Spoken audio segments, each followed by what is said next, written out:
सभी को नमस्कार। आप सभी का आपके अपने चैनल हिंदी विद अनुपमा कपूर पर हार्दिक स्वागत है। बच्चों, इन दिनों हम वन शॉट सॉल्यूशन के अंतर्गत प्रतिदिन एक वीडियो में एक पूरा पाठ कवर कर रहे हैं। तो इसी कड़ी में 3 दिनों तक आप गद्य खंड के 3 पाठ कर चुके हैं।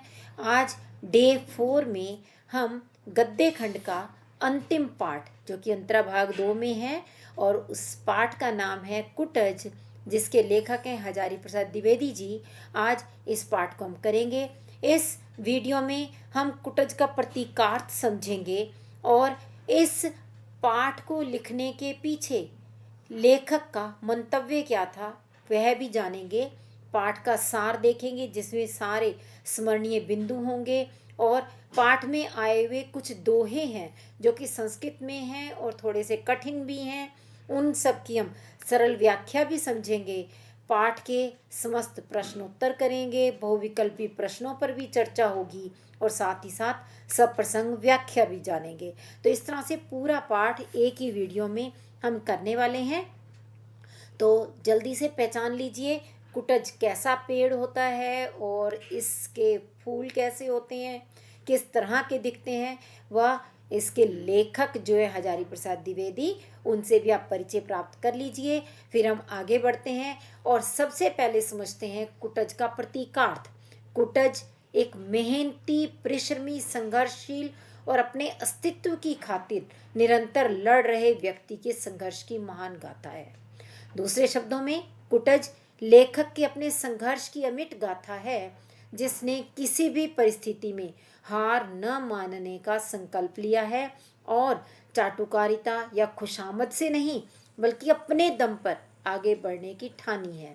और तीसरे रूप में यदि हम देखें तो हम कहीं ना कहीं कुटज में समाज के हाशिए पर खड़े मजदूर श्रमिक वर्ग को पाते हैं, जो लू के थपेड़े खाते हुए अपने अस्तित्व, अपनी पहचान बनाने को निरंतर लगा हुआ है। कुटज एक लंबा पाठ है, जिसकी भाषा भी अपेक्षाकृत थोड़ी कठिन है, मगर इसमें कुटज से जुड़े हर पहलू पर विस्तार से चर्चा की गई है। तो हम देखते हैं कि इस पाठ के मुख्य बिंदु कौन कौन से हैं, कौन से स्मरण रखने योग्य इसमें बातें हैं जो कि कुटज से जुड़ी हैं। सबसे पहली बात, कुटज हिमालय पर्वत की ऊंचाई पर सूखी शिलाओं के बीच उगने वाला एक जंगली पौधा है। कुटज में अपराज्य जीवनी शक्ति है। अपराज्य जीवनी शक्ति मतलब जिसे पराजित ना किया जा सके, ऐसी जीवन जीने की क्षमता, स्वावलंबन यानी अपने ऊपर ही निर्भर रहना, आत्मविश्वास और विषम परिस्थितियों में भी शान से जीने की क्षमता विद्यमान है। कुटज के पौधे या फिर हम कहें कि वृक्ष शिवालिक की सूखी नीरस पहाड़ियों पर मुस्कुराते रहते हैं। ये द्वंद्वातीत हैं, अलमस्त हैं। द्वंद्वातीत का मतलब क्या हुआ? द्वंद्व से परे, किसी प्रकार के विवाद से परे, अपने आप में ही मस्त रहने वाले। लेखक इनका नाम नहीं जानता। एक छोटा सा ठिगना पेड़ है जिसके पत्ते चौड़े हैं। नाम याद करने की कोशिश करता है तो लेखक के जहन में कई नाम उभरते हैं। रूप व्यक्ति सत्य होता है, पर नाम समाज सत्य। मतलब रूप को देख करके तो उस व्यक्ति का पता चलता है, परंतु नाम वह होता है जिस पर समाज की मुहर लगी होती है। सारा समाज जिस नाम से जानता है वही व्यक्ति का नाम बन जाता है। नाम पर समाज की स्वीकृति की मुहर लगी होती है। लेखक को अचानक नाम याद आ जाता है, कुटज। इसे इस नाम से पुकारने में विशेष आनंद की अनुभूति होती है। कालिदास ने आषाढ़ के प्रथम दिन रामगिरी पर यक्ष को जब मेघ की अभ्यर्थना के लिए नियोजित किया, तब उसे कुटज के फूलों की अंजलि देकर ही संतोष करना पड़ा था। यहाँ पर क्या मतलब हुआ? रामगिरी एक पर्वत का नाम है जहाँ पर यक्ष मेघ की प्रार्थना कर रहे थे, उससे याचना कर रहे थे कि बादल जा करके उनकी प्रेमिका तक उनका संदेश पहुंचा दे। तो ऐसी स्थिति में जब बादलों की उन्हें पूजा करनी थी, अभ्यर्थना करनी थी, तब उन्हें वहाँ पर कोई भी फूल नजर नहीं आए थे, केवल कुटज के फूल ही वहाँ उपलब्ध थे। तो कुटज के फूलों की मदद से ही उन्होंने अंजलि दी थी। वहाँ मेघ की अभ्यर्थना की थी, पूजा की थी और इसी से उन्हें संतोष करना पड़ा था। यानी मुसीबत के समय यह कुटज के फूल ही कालिदास के काम आए, क्योंकि कालिदास ने बताया कि यक्ष ने इन्हीं फूलों का प्रयोग किया। तुम कह सकते हैं यक्ष के लिए ये कुटज के फूल मुसीबत में काम आने वाले थे, इसीलिए कुटज को गाड़े का साथी कहा गया है। गाड़े का साथी मुहावरा है जिसका अर्थ होता है मुश्किल समय में काम आना। यह दुनिया बड़ी स्वार्थी है, मतलब का रस चूस लेती है और गुठली फेंक देती है। रहीम के साथ भी ऐसा ही हुआ था। इस पाठ में हमें बताया गया कि रहीम को पहले तो राजा ने बड़े आराम से उसका उपयोग किया और दरबार में उन्हें बड़े आदर के साथ बुलाया, लेकिन बाद में उन्हें दरबार से निकाल फेंका था। तो इसीलिए कहा गया कि दुनिया बड़ी स्वार्थी है। कुटज के कई अर्थ दिए जाते हैं। कुटज तो जंगल का सैलानी है, मतलब जंगल में स्वयं ही उग जाने वाला पौधा है। लेखक के सामने जो कुटज का लहराता पौधा खड़ा है वह नाम और रूप दोनों में अपराज्य जीवनी शक्ति की घोषणा करता जान पड़ता है। यह जो बात बार बार आ रही है अपराज्य जीवनी शक्ति, यानी कुटज के पौधे में ऐसी शक्ति है कि यह किसी के सामने हार नहीं मानता और पूरी की पूरी निष्ठा के साथ संघर्ष करता हुआ अपना जीवन जीता है और ऐसी ही प्रेरणा ये अन्य लोगों को भी देता है। लेखक कुटज की मादक शोभा पर बलियारी जाता है, मतलब उसे कुटज का जो पौधा है वो अत्यधिक मनमोहक लगता है। लेखक कुटज की विशेषता बताते हुए कहता है, कठोर पाषाण की कारा में रुद्ध अज्ञात जल स्रोत से बरबस रस खींचकर सरस बना हुआ है। यानी कठोर चट्टानों के अंदर से, कारा होता है जेल, यानी कठोर चट्टानों के अंदर जो बंद है उस वाले छिपे हुए, अज्ञात मतलब जिसका पता ना हो, छिपे हुए जल से यह अपने लिए भोज्य प्राप्त करता है। उस पत्थरों के अंदर छिपे हुए जल को खींच लेता है और अपना जीवन सरस बना लेता है। कुटज कठोर पाषाण को भेद कर पाताल की छाती को चीर कर अपना भोग्य वसूलता है। यही सीख वह हमें भी देता है कि विषम परिस्थितियों से संघर्ष करके अपना भोग्य वसूल करो। मतलब तुम्हें अपने लिए जो चाहिए उसे हर तरह की परिस्थिति से लड़ते हुए भी आप प्राप्त कर लो और अपना जीवन शान के साथ जीते रहो। बहुत बड़े ब्रह्मवादी ऋषि याज्ञवल्क्य ने अपनी पत्नी को यह समझाने की कोशिश की कि सब कुछ स्वार्थ के लिए है, सभी रिश्ते स्वार्थ पर आधारित होते हैं। लेकिन लेखक कहता है ऐसा सोचना गलत है। दुनिया में स्वार्थ से भी बड़ी कोई चीज अवश्य है। यहाँ ऐसा क्यों कहा गया? क्योंकि याज्ञवल्क्य ने अपनी पत्नी को समझाया था कि चाहे पुत्र के साथ प्रेम हो या पत्नी के साथ प्रेम हो या पति के साथ प्रेम हो, ये प्रेम, ये रिश्ते नाते सारे केवल इसलिए नहीं है कि हम उस रिश्ते को पालना चाहते हैं, उस रिश्ते से प्रेम करना चाहते हैं, बल्कि ऐसा करके हमारी आत्मा को संतुष्टि मिलती है, हम इसलिए करते हैं। तो यानी हम अपनी आत्मा की खुशी के लिए, आत्मा की तसल्ली के लिए ये सारे रिश्ते निभा रहे हैं। तो इसलिए सारे रिश्ते स्वार्थ पर आधारित हैं। लेकिन कुटज बिना किसी स्वार्थ के दूसरों के लिए अपने फूल दे देता है। वह बिना किसी से कोई अपेक्षा रखे स्वयं ही अपना जीवन जीने के लिए संघर्ष करता है। तो इसलिए लेखक को लगता है कि स्वार्थ से बड़ी भी कोई चीज जरूर है। कुटज क्या केवल जीता है? नहीं, वह किसी के द्वार पर भीख मांगने नहीं जाता, वह भय से अधमरा नहीं होता, वह अपनी उन्नति के लिए किसी की चापलूसी नहीं करता, वह जीता है, शान से जीता है। और ऐसी ही प्रेरणा कुटज अन्य लोगों को भी देता है। सुख और दुख तो मन के विकल्प हैं। यहाँ लेखक का ये मानना है कि सुख और दुख केवल हमारे मन के भाव हैं। सुखी वह है जिसका मन वश में है, दुखी वह है जिसका मन परवश है, यानी दूसरों के अधीन है। वह दूसरों के कहने पर अगर चलता है तो दुखी है, लेकिन अपने मन से चलता है, अपनी इच्छा से जीता है तो वह सुखी है। परवश का अर्थ खुशामद करना, दांत निपोरना, चाटुकारिता करना। तो यहाँ ये तीनों ही जो विशेषताएं बताई गई ये उन लोगों के लिए हैं जो कि दुखी हैं और दूसरों के वश में हैं, अपने मन पर जिनका काबू नहीं है। कुटज अपने मन पर सवारी करता है, मन को अपने पर सवार नहीं होने देता। ये सारी बातें जो यहाँ कुटज के विषय में आई हैं, इन्हें लेखक ने स्थान स्थान पर दोहों के रूप में भी समझाया है, तो हम उन दोहों के भी अर्थ समझेंगे। लेकिन इस पाठ में यहाँ कुटज नाम पर विचार करते करते लेखक ने कुट, कूट और कुटज इनके अनेक अर्थ भी दे दिए और इन पर गहराई से विचार विमर्श किया। कुट का अर्थ होता है घर, गृह, दुर्ग, गढ़ या फिर घड़ा। और कूट का अर्थ क्या होता है? मिथ्यावादी, झूठा। और ऐसे ही कुठारिका व कुटकारिका ये संस्कृत में दासी के लिए प्रयोग किए जाते हैं। और कुटिया, कुटीर, कुटनी आदि शब्दों पर भी विचार किया गया है और कुटनी को गलत आचरण के अर्थ में लिया जाता है। मतलब कुटज के जो अर्थ यहाँ पर लेखक सोचना चाह रहा था, उन्होंने सोचा कुट और ज इन दोनों से मिलकर ये बना है, तो कुट के क्या क्या अर्थ हो सकते हैं? कुट यदि लिखने में वर्तनी में थोड़ा सा परिवर्तन हो जाए तो कूट के क्या क्या अर्थ हो सकते हैं, ऐसे कुटज के क्या अर्थ बन सकते हैं। तो इस तरह से विभिन्न बातों पर विचार करते हुए अंत में लेखक निष्कर्ष पर पहुंचता है कि इस पेड़ का नाम कुटज क्यों रखा गया होगा। इसी कड़ी में उन्होंने कुटज के कुछ स्त्री नाम भी दिए और कुछ पुरुष नाम भी दिए, पुरुषों के समान।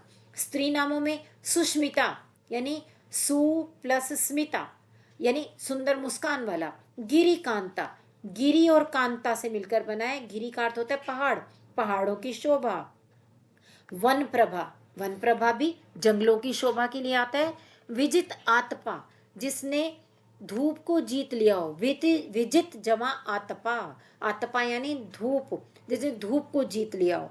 तो इस तरह से ये स्त्री नामों से कुटज को ही संबोधित किया गया है। ऐसे ही पुरुषों से संबंधित नाम भी दिए गए, जैसे देखिए अकुतो भय, जिसको किसी का भय ना हो। गिरी गौरव, पहाड़ों का गौरव। अपराजित, जिसे कोई हरा ना सके। धरती धकेल, जो धरती को धकेलता हुआ बाहर निकल करके खड़ा हो जाए।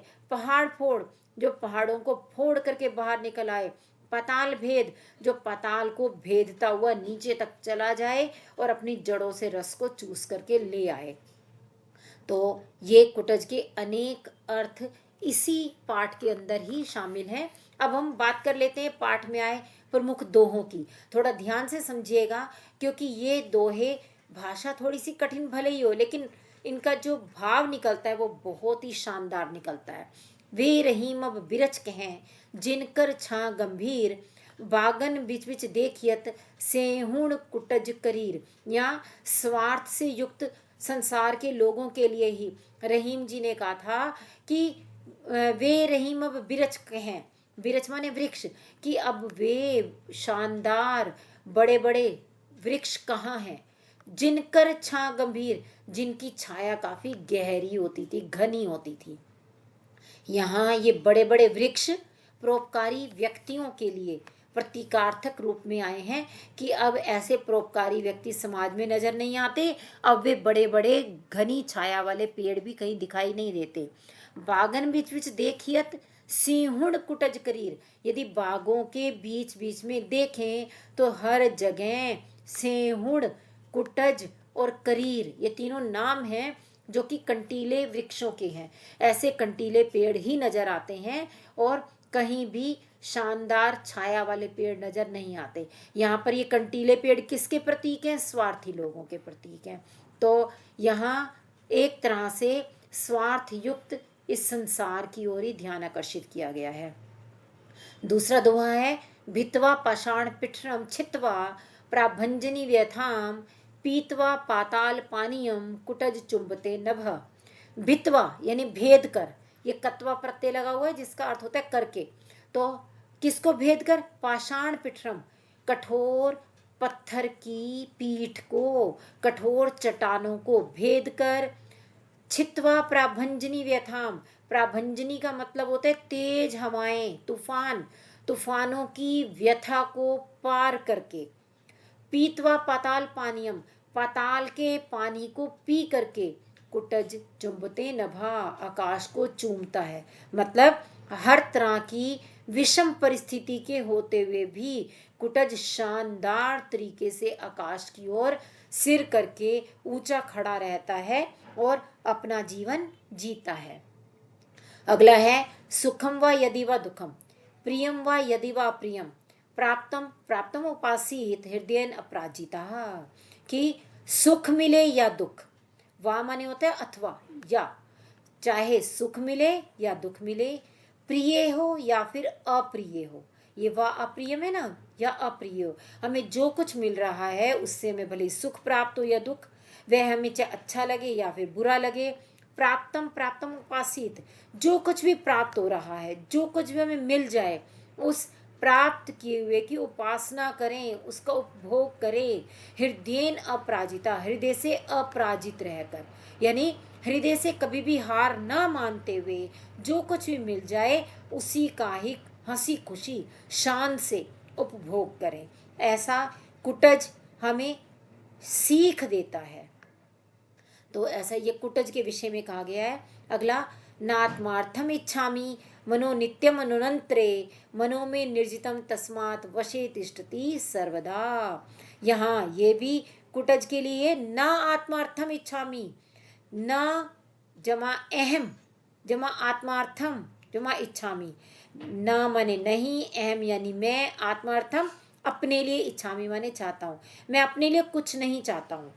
मनो नित्यम अनुनंत्रे, मैं मन से, नित्यम माने नित्य ही, हमेशा ही, मनोनंत्रे दूसरों के मन में घुसता नहीं फिरता, मैं सदैव इस तरह से रहता हूँ कि अपने मन से रहता हूँ, मैं दूसरों के मन में घुसता नहीं फिरता। मनो में निर्जितम, मैंने अपने मन को जीत लिया है, निर्जितम अपने मन को वश में कर लिया है, तस्मात् वशे तिष्ठति सर्वदा, और इसी कारण, तस्मात् माने इसी कारण, इसी कारण मैं सर्वदा माने हमेशा, हमेशा अपने ही वश में होकर के रहता हूँ, यानी मेरा अपने मन पर पूरा पूरा वश रहता है, मैं दूसरों के वश में नहीं रहता। यहाँ पर वही बात आई जो पहले कही गई थी कि जो परवश है वो दुखी है, और जिसने अपने मन पर नियंत्रण कर लिया है, काबू कर लिया, वो सुखी है। तो कुटज के लिए भी यही बात है कि कुटज कहता है मैं अपने लिए कुछ नहीं चाहता, मैं दूसरों के मन के अंदर अपने मन को घुसाता नहीं फिरता, मैंने अपने मन को जीत लिया है, वश में कर लिया है, और इसी कारण सदैव मैं अपने ही मन के वश में रहता हूँ। अगला है, आत्मनस्तु कामाय सर्व प्रियम भवति। आत्मनस्तु अपनी आत्मा की कामना के लिए सब कुछ प्रिय होता है। वही वाली बात आई जो भी याज्ञवल्क्य वाली हमने पढ़ी थी स्मरणीय बिंदुओं में, कि अपनी इच्छा के लिए, अपनी संतुष्टि के लिए हर कोई प्रेम करता है, हर एक चीज सभी को वही प्रिय होती है जिससे अपनी आत्मा की इच्छा पूरी हो, आत्मा की संतुष्टि हो। आत्मनस्तु कामाय, अपनी आत्मा की कामना के लिए, अपनी आत्मा की संतुष्टि के लिए हर एक चीज प्रिय होती है। अगला है, मनोरथा नाम गति न विद्यते मरणम प्रकृति शरीरिणाम। मनोरथा नाम, मनोरथ के लिए, गति न विद्यते, गति नहीं होती है, यानी इच्छाओं की तो कोई भी गति नहीं होती है, कोई अंत ही नहीं है इच्छाओं का। मरणम प्रकृति शरीरिणाम, शरीरधारियों की तो प्रकृति ही है कि उन्होंने एक दिन मरना है। जिसने भी जन्म लिया, हर एक शरीरधारी एक ना एक दिन मरेगा ही, है तो प्रकृति है, ये तो स्वभाव है। तो मनोरथ की, इच्छाओं की कोई भी गति नहीं होती है। और एक नज़र हम डाल लेते हैं कुटज निबंध की भाषा शैली पर। जब आप सप्रसंग व्याख्या में विशेष लिखेंगे तो इस भाषा शैली को जरूर ध्यान में रखिएगा। हर पाठ में हम लिखते हैं भाषा सरल सहज सुबोध है, खड़ी बोली है, ऐसा ही लिखते हैं, लेकिन इस पाठ में हम शायद सरल सहज सुबोध ना लिख पाए, कारण इसकी संस्कृत निष्ठ शब्दों की अधिकता वाली शैली है। यहाँ पर संस्कृत निष्ठ शब्दों का यानी तत्सम शब्दों का बहुत अधिक प्रयोग हुआ है। जैसे पुष्प स्तबक, ये पुष्प स्तबक जो है फूलों का गुच्छा। उल्लास, उल्लास माने खुशी। लोल चंचल, चारु स्मित बहुत सुंदर मुस्कान वाला। शत्रुमर्दन, शत्रुओं का नाश करने वाला। आत्मना, आत्मा यानी अपनी आत्मा से संबंधित। दलित दबा हुआ। द्राक्षा अंगूर। नित्रा बहुत अधिक। तो आपने देखा जो हम साधारण शब्दों में बात कह सकते थे उसे संस्कृत के कठिन कठिन शब्दों के माध्यम से समझाया गया है। तो संस्कृत निष्ठ शब्दों का अत्यधिक प्रयोग है और प्रगाढ़ गंभीर भाषा है, जैसे कुपित यमराज के दारुण निश्वास के समान धधकती लू में भी यह हरा भरा है। यानी कहने का अभिप्राय क्या है कि कुटज जहाँ पर खड़ा है वहाँ पर भले ही बहुत तेज धूप क्यों ना हो, तब भी यह हरा भरा रहता है। लेकिन इस चीज़ को कितने कठिन शब्दों में गंभीर भाषा में कह करके लेखक ने स्पष्ट किया है, तो आपको इस भाषा शैली को ध्यान में रखना होगा। तो हम पाठ में आगे बढ़ें और इस पाठ के प्रश्न उत्तर समझें। उससे पहले यदि अभी तक आपने चैनल को सब्सक्राइब नहीं किया वो कर लीजिए, और यदि कोई बात अभी भी समझ में नहीं आई या कोई सुझाव देना चाहते हैं तो आप कमेंट बॉक्स में लिख सकते हैं। लेकिन आप अगर इस वीडियो को पसंद करें तो लाइक व शेयर का बटन जरूर दबाइएगा। चलिए आगे बढ़ते हैं और देखते हैं इसके प्रश्न उत्तर। पहला प्रश्न बहुत बहुत महत्वपूर्ण है, अक्सर पूछा जाता है, कुटज को गाड़े का साथी क्यों कहा गया है। हमने अभी थोड़ी देर पहले ही बात की थी, मुसीबत में काम आने वाला जो होता है वही गाड़े का साथी होता है। तो कुटज को गाड़े का साथी इसलिए कहा गया है क्योंकि कुटज कठिनाई के समय में काम आया। कालिदास जब रामगिरी पहुंचे तब उन्होंने इसी कुटज पुष्प का अर्घ्य देकर मेघ की अभ्यर्थना की थी। उस समय उन्हें कोई और फूल नहीं मिला, तब कुटज ने उनके संतृप्त चित्त को सहारा दिया था। संतृप्त मतलब जो दुखी हृदय था, परेशान मन था, उसको सहारा दिया था। तभी तो लेखक ने कुटज को धन्यवाद देते हुए कहा कि तुम गाड़े के साथी हो, अर्थात जरूरत पड़ने पर तुम ही कालिदास के काम आए। तो स्पष्ट हो गया होगा आपको ये उत्तर। चलिए अगला प्रश्न देखते हैं। नाम क्यों बड़ा है? लेखक के विचार अपने शब्दों में लिखिए। नाम इसलिए बड़ा होता है क्योंकि इसे सामाजिक स्वीकृति मिली होती है। जो मैं अंडरलाइन करती हूँ ये वैल्यू पॉइंट्स हैं, तो आपको इन्हीं बिंदुओं को जरूर दिमाग में रखना है कि इसे सामाजिक स्वीकृति मिली होती है। जैसे रूप व्यक्ति सत्य है वैसे ही नाम समाज सत्य है। नाम उस पद को कहते हैं जिस पर समाज की मुहर लगी होती है। आधुनिक शिक्षित लोग इसे सोशल सैंक्शन कहते हैं, यानी सामाजिक स्वीकृति। इसका तात्पर्य है कि समाज किसी व्यक्ति को उसके नाम से ही पहचानता है। हर एक व्यक्ति का अपना अपना नाम होता है। कोई अंजलि है, कोई रूपा है, कोई सौम्या है, कोई समृद्धि है, यानी जो भी जिसका नाम है उस नाम को लेते ही एकदम उस व्यक्ति का रूप हमारी आंखों के सामने आ जाता है। और प्रत्येक व्यक्ति समाज के अंदर उसे उसी नाम से पुकार रहा है, तो व्यक्ति को उसके नाम से ही पहचान मिलती है। अगला प्रश्न है, कुटज किस प्रकार अपनी अपराज्य जीवनी शक्ति की घोषणा करता है? इस पर पहले भी कई बार बात हो गई कि कुटज का पौधा विषम परिस्थितियों में भी लहराता रहता है। वह नाम और रूप दोनों से अपनी अपराज्य जीवनी शक्ति की घोषणा करता है। वह धधकती लू में भी हरा भरा बना रहता है। वह कठोर पाषाण के बीच रुके अज्ञात जल स्रोत से बरबस रस खींचकर सरस बना रहता है, और वह अकेले जंगलों में भी मस्त बना रहता है। वह कठोर पाषाण को भेद कर पाताल की छाती चीर कर अपना भोग्य संग्रह करता है और प्राप्य वसूलता है। इसका मतलब क्या हुआ कि कुटज की जड़ें बहुत गहराई से जा करके कठोर पत्थरों में से भी अपने लिए भोजन इकट्ठा कर लेती हैं और वह उल्लास में झूमता है। यही उसकी जीवनी शक्ति है। तो कोई भी 3 ऐसे वैल्यू पॉइंट यदि आपने बता दिए तो आपका उत्तर पूरा हो जाएगा। अगला प्रश्न है, कुटज के जीवन से हमें क्या सीख मिलती है? ये मोस्ट इंपॉर्टेंट क्वेश्चन, सबसे ज्यादा महत्वपूर्ण।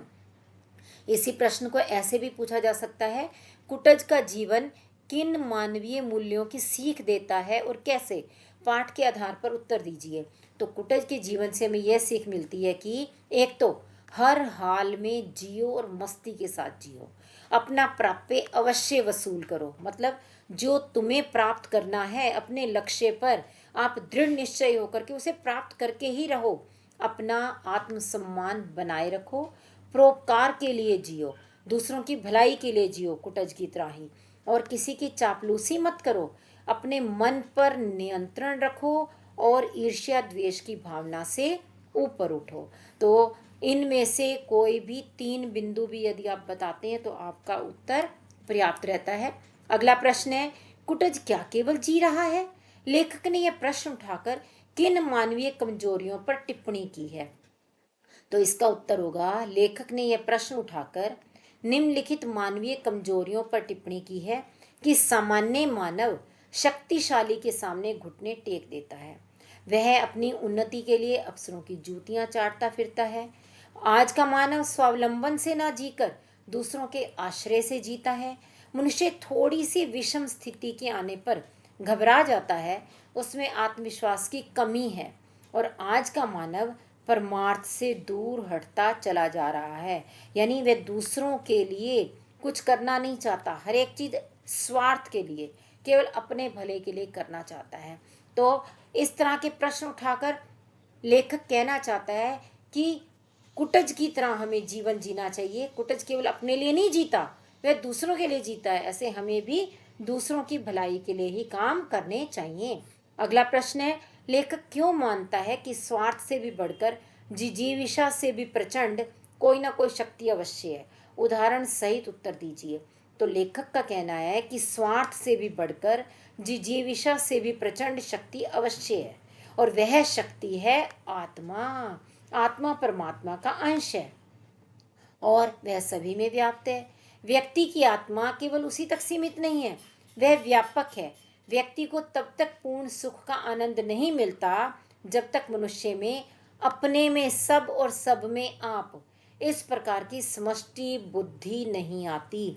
यहाँ ये याज्ञवल्क्य वाले उसी कथन की ओर संकेत है कि जो याज्ञवल्क्य ने कहा था कि आत्मना का अर्थ कुछ और बड़ा है, केवल अपने लिए नहीं बल्कि अपने में सब और सब में आप, इस प्रकार की बुद्धि होनी चाहिए। समष्टि बुद्धि का मतलब होता है समाज से संबंधित बुद्धि, केवल अपने लिए नहीं।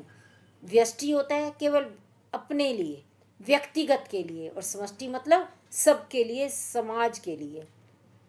अगला प्रश्न, कुटज पाठ के आधार पर सिद्ध कीजिए कि दुख और सुख तो मन के विकल्प है। तो कुटज पाठ में बताया गया है कि दुख और सुख तो मन के विकल्प है। वास्तव में सुखी व्यक्ति वह है जिसका मन वश में है, दुखी वह है जिसका मन परवश है। यहाँ परवश होने का अर्थ दूसरों की खुशामद करना, दांत निपोरना, चाटुकारिता करना, ये मुहावरे हैं। दांत निपोरना भी मुहावरा है, चाटुकारिता करना भी मुहावरा है, लेकिन इन तीनों ही बातों का अर्थ यही है कि दूसरों की खुशामद में लगे रहना। और जिसका मन वश में नहीं है वही दूसरे के मन का छंदावर्तन करता है। छंदावर्तन मतलब दूसरों की कमियों को खोजना। वह अपने को छिपाने के लिए मिथ्या आडंबर रचता है, ढोंग रचता है, दूसरों को फंसाने के लिए जाल फैलाता है। तो ऐसा व्यक्ति हमेशा दुखी रहेगा। लेकिन जो अपने मन पर काबू रखेगा उसे कोई फर्क ही नहीं पड़ता दूसरे क्या कर रहे हैं, तो वह सदैव खुश है। और इसी के साथ प्रश्न उत्तर तो हमने कर लिए, लेकिन आगे बढ़ें और हम इसके बहुविकल्पी प्रश्नों को भी देखें उससे पहले एक बार पुनः याद दिला दूं, आपने अभी तक सब्सक्राइब नहीं किया तो चैनल को सब्सक्राइब कर लीजिए और साथ ही बेल आइकॉन को भी दबा दीजिए ताकि मेरी हर लेटेस्ट वीडियो की अपडेट आप तक तुरंत आ जाए। और इस वीडियो को लाइक व शेयर करना मत भूलिएगा। इस पाठ में जो बहुविकल्पी प्रश्न बनते हैं वे हम देखेंगे कि दिए गए किसी एक गद्यांश के आधार पर प्रश्न पूछे जाने हैं। एक एक अंक के 5 प्रश्न आपकी परीक्षा में आते हैं। तो देख लेते हैं एक उदाहरण। ये गद्यांश आप ध्यानपूर्वक देखिएगा, सप्रसंग व्याख्या के लिए भी गद्यांश बहुत महत्वपूर्ण है। दुख और सुख तो मन के विकल्प हैं। सुखी वह है जिसका मन वश में है, दुखी वह है जिसका मन परवश है। परवश होने का अर्थ है खुशामद करना, दांत निपोरना, चाटुकारिता, हाँ हजूरी। जिसका मन अपने वश में नहीं है वही दूसरों के मन का छंदावर्तन करता है, अपने को छिपाने के लिए मिथ्या आडंबर रचता है, दूसरों को फंसाने के लिए जाल बिछाता है। कुटज इन सब मिथ्याचारों से मुक्त है, वह वशी है, वह वैरागी है। राजा जनक की तरह संसार में रहकर संपूर्ण भोगों को भोग कर भी उनसे मुक्त है। जनक की ही भांति वह घोषणा करता है, मैं स्वार्थ के लिए अपने मन को सदा दूसरे के मन में घुसाता नहीं फिरता, इसलिए मैं मन को जीत सका हूँ। उसे वश में कर सका हूँ। कुटज अपने मन पर सवारी करता है, मन को अपने पर सवार नहीं होने देता। मनस्वी मित्र, तुम धन्य हो। ये हमने गद्यांश पढ़ा और इसी गद्यांश को ध्यानपूर्वक पढ़कर इस पर आधारित सर्वाधिक उपयुक्त उत्तर वाले विकल्पों में चुनना है। तो देखते हैं कौन कौन से प्रश्न है। पहला प्रश्न, सुखी कौन है? चारों विकल्प देखिए। जिसका मन अपने नियंत्रण में है, जिसके पास सुख सुविधा के साधन है, जो शारीरिक मानसिक दृष्टि से स्वस्थ है, जिसे किसी प्रकार का कोई कष्ट नहीं है। यहाँ पर साफ साफ पता चल रहा है जिसका मन अपने नियंत्रण में है। अगला, दुखी व्यक्ति क्या नहीं करता है? यहाँ ध्यान दीजिएगा नहीं शब्द की ओर, यानी बाकी सारे काम तो करेगा दुखी व्यक्ति, क्या नहीं करता वो हमें ढूंढना है। तो पहला विकल्प, अपने मन को नियंत्रण में करने की कोशिश, अपनी कमजोरियों को छिपाने की कोशिश, दूसरों को प्रसन्न करने की कोशिश, दूसरों में दोष निकालने की कोशिश। ये तीनों काम तो दुखी व्यक्ति करता है। जो नहीं करता वो है केवल ये वाला बिंदु, पहला। तो यही हमारा उत्तर होगा। अगला प्रश्न, निम्नलिखित में राजा जनक से कुटज की तुलना करने का कारण नहीं है। अपने मन पर नियंत्रण रखना, संसार में रहते हुए भी उससे मुक्त रहना, कामनाओं से मुक्त वैरागी जीवन जीना, दूसरों को समान स्तर पर लाने की कोशिश करना। तो देखिए, कुटज की तुलना राजा जनक से करने के 3 कारण तो यहाँ हैं, एक नहीं है। और वो कौन सा है? दूसरों को समान स्तर पर लाने की कोशिश करना। यही हमारा वांछित उत्तर होगा। अगला प्रश्न, कुटज अपने मन पर सवारी करता है, मन को अपने पर सवार नहीं होने देता। कथन में निहित संदेश है, मन के कहे अनुसार जीवन में सभी कार्य करें, कामनाओं की पूर्ति हेतु चुनौतियों का सामना करें, यद्यपि मन चंचल है पर मन को अनदेखा ना करें, स्वयं पर नियंत्रण रखें, मन पर विजय प्राप्त करें। तो यहाँ पर बताइए कौन सा संदेश है कि जो इस पंक्ति के माध्यम से दिया जा रहा है। साफ साफ पता चल रहा है यही वाला वह उत्तर है। स्वयं पर नियंत्रण रखें, मन पर विजय प्राप्त करें। अगला प्रश्न, ये कथन और कारण वाला है, जिसमें कथन क्या दिया गया? कमजोर अस्थिर चंचल मन वाला व्यक्ति बाह्य परिस्थितियों से जल्दी प्रभावित होता है और इसका कारण उसकी इंद्रियां उसके नियंत्रण में नहीं रहती, वह सदैव असंतुष्ट रहता है। तो यहाँ पर बताइए कौन सा विकल्प सही होगा? कथन और कारण दोनों गलत हैं। कथन गलत है किंतु कारण सही है।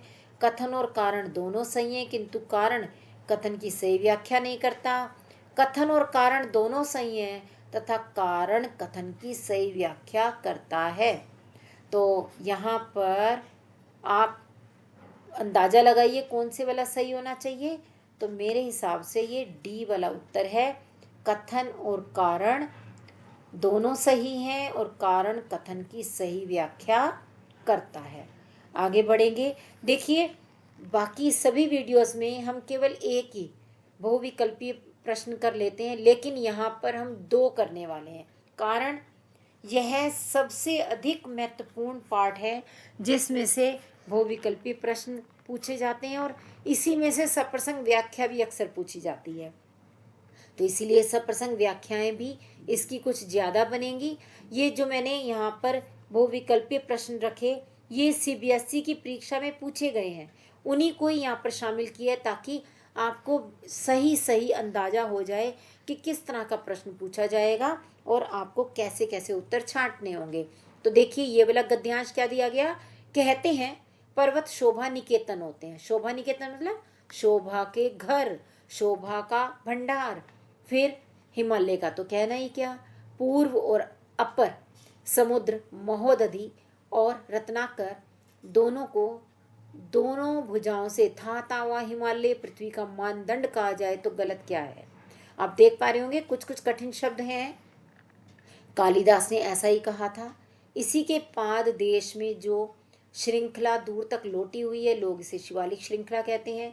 शिवालिक का क्या अर्थ है? शिवालिक या शिव की जटाजूट का निचला हिस्सा तो नहीं है, लगता तो ऐसा ही है। शिव की लटियाई जटा ही इतनी सूखी, नीरस और कठोर हो सकती है। वैसे अलकनंदा का स्रोत यहाँ से काफी दूरी पर है, लेकिन शिव का अलक तो दूर दूर तक छितराया ही रहा रहता होगा। संपूर्ण हिमालय को देखकर ही किसी के मन में समाधिस्थ महादेव की मूर्ति स्पष्ट हुई होगी। इस गद्यांश के आधार पर जो प्रश्न है उसमें पहला देखते हैं। प्रस्तुत गद्यांश में लेखक ने वर्णन किया है किसका?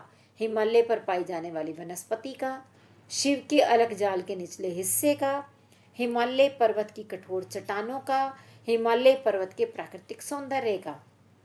अगर ध्यानपूर्वक सोचें तो इसमें चारों के चारों ही सही हैं, परंतु एक ऐसा उत्तर जो बाकी तीनों को भी अपने अंदर समाहित कर ले, जिसमें पूरे के पूरे गद्यांश का भाव जो उभर करके आ रहा है वो है हिमालय पर्वत के प्राकृतिक सौंदर्य का, और हमें इसी उत्तर को ही छांटना होगा।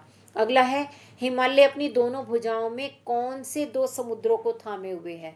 ये तो आप ज्योग्राफी के हिसाब से भी जानते ही हैं, अरब सागर और बंगाल की खाड़ी, क्योंकि हिंद महासागर तो बिल्कुल नीचे दक्षिण में है, और इसलिए हिंद महासागर वाला तो हो ही नहीं सकता।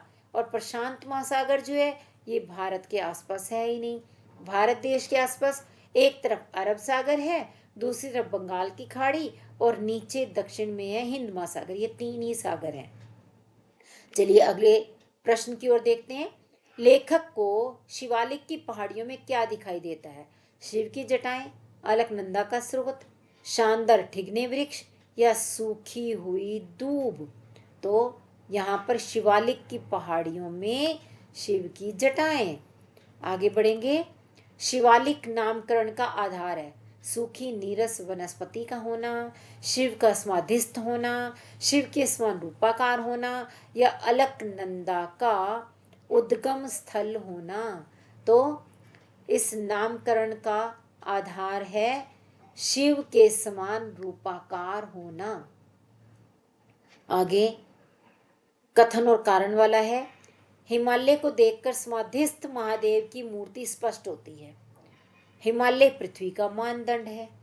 तो यहाँ पर कथन और कारण दोनों गलत, या कथन और कारण दोनों सही किंतु कारण कथन की सही व्याख्या नहीं करता, कथन सही किंतु कारण गलत, कथन और कारण दोनों सही तथा कारण कथन की सही व्याख्या करता है। तो अब बताइए इन चारों में से कौन सा ठीक होगा? यहाँ कथन ठीक है, लेकिन उसका कारण जो दिया गया वो सही नहीं है। अब आगे बढ़ेंगे हम सप्रसंग व्याख्या की ओर। सप्रसंग व्याख्या वाला प्रश्न सबसे अधिक अंकों वाला है। 6 अंकों का ये प्रश्न होता है, और इस प्रश्न को यदि किया जाए तो प्रत्येक बच्चे को अंक मिलने ही मिलने हैं, चाहे कुछ मर्जी हो जाए। भले आपको बिल्कुल नहीं आता तब भी आपको ये प्रश्न जरूर करना है, क्योंकि इसमें तो अंक प्राप्त होने ही हैं। क्यों होने हैं? क्योंकि संदर्भ में 1 अंक केवल पाठ का नाम ढूंढ लेने से, जैसे ही आपने पाठ का नाम पहचान लिया और उसके लेखक का नाम लिख दिया, 1 अंक तैयार। और प्रसंग के लिए केवल 1 या 2 पंक्तियों में ये बता दीजिए कि दिया गया गद्यांश है किस बारे में, और व्याख्या में वही की वही पंक्तियां जो दी गई हैं प्रश्न पत्र में, उनको केवल अपने शब्दों में बदल करके लिख देना है। उतारना वही है, कठिन शब्दों के अर्थ बदलने हैं, और कठिन शब्दावली को बदल करके आसान पंक्तियों में लिख देना है। और विशेष में कोई 2 या 3 बिंदु ही लिखने हैं, जिसके लिए भाषा शैली वाला बिंदु हम पहले से ही जान चुके हैं इस वीडियो की शुरुआत में। तो देखिए एक यही वाला ही हम सप्रसंग व्याख्या का देख लेते हैं, जो हम पहले भी पढ़ चुके हैं, सुख और दुख तो मन के विकल्प हैं वाला। इसमें सबसे पहले हम लिखेंगे संदर्भ, जिसमें आएगा पाठ कुटज और लेखक हजारी प्रसाद द्विवेदी। फिर आया प्रसंग। प्रस्तुत गद्यांश में लेखक कुटज के माध्यम से मानव जीवन में सुख और दुख की स्थिति पर विचार करता है। देखिए केवल 1 पंक्ति से ही 1 अंक मिल रहा है। अब आई इसकी व्याख्या। ये हम पूरा पहले भी कई बार पढ़ चुके, तो यहाँ पर केवल ये देखिए मैं कैसे शब्दों को बदल रही हूँ, बस उससे आपको व्याख्या करने का तरीका समझ में आ जाएगा। लेखक यहाँ सुख और दुख की स्थिति पर विचार करते हुए कहता है कि सुख और दुख तो मन के केवल भाव हैं, विकल्प की जगह मैंने क्या बताया, भाव है। वही व्यक्ति सुखी है जिसका मन उसके काबू में है, और वह व्यक्ति दुखी है जिसका मन दूसरों के अधीन है। परवश यानी दूसरों के अधीन, अपने काबू में नहीं होना। और इसीलिए परवश का अर्थ लेखक बताता है दूसरों की खुशामद करना, दूसरों के आगे उनकी जी हुजूरी करना, उनके आगे चापलूसी करना और उनकी हाँ में हाँ मिलाना। जिस व्यक्ति का मन अपने नियंत्रण में नहीं होता, वही व्यक्ति दूसरों के दोष ढूंढने का काम करता है और खुद को, अपनी कमियों को छिपाने के लिए झूठे झूठे ढोंग रचता है। मिथ्या आडंबर का अर्थ क्या हुआ, झूठे ढोंग रचना। दूसरों को फंसाने के लिए वह जाल बिछाता है, यानी वह ऐसे कार्य करता है जिससे कि दूसरे फंसे और दूसरों को वह मजबूर कर दे, और इसके लिए अनेक प्रकार के षड्यंत्र रचता है। कुटज इन सब झूठे आडंबरों से आजाद है, दूर है। वह इस तरह के कार्यों से कोसों दूर है। वह अपने मन पर नियंत्रण रखता है। एक विरक्त व्यक्ति की तरह, वैरागी की तरह, निर्मोही व्यक्ति की तरह वह अपने मन पर काबू रखता है और इन सब आडंबरों में नहीं फंसता। जिस तरह से राजा जनक संसार में रहते हुए हर प्रकार के सुखों का उपभोग करते हुए भी उनसे निर्लिप्त थे, उनमें वे पूरी तरह से बंधे हुए नहीं थे, ठीक इसी तरह से कुटज भी अपने मन को वश में रखता है और वह इस प्रकार के आडंबरों से दूर रहता है। तो आपने देखा इसकी व्याख्या किस प्रकार से की। अब आप इस व्याख्या को अपने आप स्क्रीनशॉट ले करके, वीडियो को पॉज करके पढ़ करके देख लीजिए। लेकिन मैं बढ़ूंगी आगे ताकि अधिक लंबी ना होती चली जाए वीडियो। और विशेष को देखते हैं जो 1 अंक का है। इसमें पहला बिंदु तो हमने लिया, अपने मन को वश में रखने की बात कही गई है। जो भी मुख्य बात हो उसे एक पंक्ति में लिख दीजिए। शैली, ये आप सभी में लिखते हैं, हर सप्रसंग व्याख्या वाले में डाल सकते हैं। शैली विषयानुकूल व प्रभावशाली है। और तीसरा, भाषा का बिंदु आप बाकी सब में लिखते हैं, सरल सहज सुबोध है। लेकिन कुटज के लिए आप लिखिए प्रगाढ़ और गंभीर भाषा है, जिसमें संस्कृत निष्ठ शब्दों का अधिक प्रयोग हुआ है। तो इस प्रकार से सप्रसंग व्याख्या का प्रश्न आप कर सकते हैं। लेकिन कुछ अन्य व्याख्याएं जो इस पाठ से संबंधित हैं और बहुत अधिक महत्वपूर्ण हैं, अक्सर पूछी जाती हैं, मगर उनकी व्याख्या आप इसी तरीके से करेंगे अपने आप। केवल आपको पहचानना है कि ये इस पाठ में है कि नहीं। तो हम सारी व्याख्याओं में वो ढूंढने की कोशिश करेंगे जिससे कि हमें तुरंत पहचान प्राप्त हो जाए कि हाँ यही पाठ है। तो ये जो ठिगने से लेकिन शानदार दरख्त गर्मी की भयंकर मार खा खा कर, भूख प्यास की निरंतर चोट सह सह कर भी जी रहे हैं, इन्हें क्या कहूँ। यानी यहाँ पर जब लेखक कुटज नाम को याद कर रहा है ना, ये तब की बात है। लेकिन जैसे आप ये देखेंगे पाषाण की छाती फाड़ कर ना जाने किस अतल गैर से अपना भोग्य खींच लाते हैं, तो आप समझ जाएंगे ये केवल कुटज ही है। अतल गहर का मतलब क्या हुआ, अतल होता है जिसका कोई तल ना हो, जिसका तली हमें पता ना हो, यानी बहुत बहुत गहरा। और गहर का अर्थ है गड्ढे, वहां से अपना भोजन खींच कर लाता है कुटज का पेड़। अगले वाले को देखते हैं। शिवालिक की सूखी निरस पहाड़ियों पर मुस्कुराते हुए ये वृक्ष द्वंद्वातीत हैं, अलमस्त हैं। द्वंद्वातीत का मतलब द्वंद्व से परे, और अलमस्त का मतलब बिल्कुल मस्त मोला। तो मुझे लगता है आगे बढ़ने की जरूरत भी नहीं है, एकदम से आप समझ गए ऐसे ठिगने पेड़ कौन से, कुटज। क्योंकि शिवालिक की नीरस पहाड़ियों पर हैं कौन से, कुटज के पेड़ ही। अगला है, नाम इसलिए बड़ा नहीं है कि वह नाम है, वह इसलिए बड़ा है कि उसे सामाजिक स्वीकृति मिली होती है। नाम और रूप के ऊपर विचार इसी पाठ में ही किया गया है और किसी पाठ में है ही नहीं। आपने जब भी प्रश्न उत्तर पढ़े थे तब भी ये सारी चीज़ें आई थी। तो इस तरह से आप जान सकते हैं, समझ सकते हैं और पहचान करके आराम से व्याख्या कर सकते हैं। अगला है रूप की तो बात ही क्या है, बलिहारी है इस मादक शोभा की, चारों ओर कुपित यमराज के दारुण निश्वास के समान धधकती लू में यह हरा भी है और भरा भी। तो एकदम से समझ में आ रहा है ना, क्योंकि हमने इसी के बारे में तो पढ़ा था अभी, धधकती लू वाली बात, जब हमने कहा था कि भाषा जो है कठोर है और यहाँ पर काफ़ी मुश्किल शब्दों का प्रयोग किया गया है, और साथ ही साथ देखिए जीवनी शक्ति की बात जो आ गई तो आप पहचान जाएंगे कि यह कुटज पाठ है। आगे है, दुनिया में त्याग नहीं है, प्रेम नहीं है, प्रार्थ नहीं है, परमार्थ नहीं है केवल प्रचंड स्वार्थ। भीतर की जिजीविषा, जीते रहने की प्रचंड इच्छा ही अगर बड़ी बात हो तो फिर ये सारी बड़ी बड़ी बोलियां जिनके बल पर दल बनाए जाते हैं, शत्रु मर्दन का अभिनय किया जाता है, देशोद्धार का नारा लगाया जाता है, साहित्य और कला की महिमा गाई जाती है, झूठ है।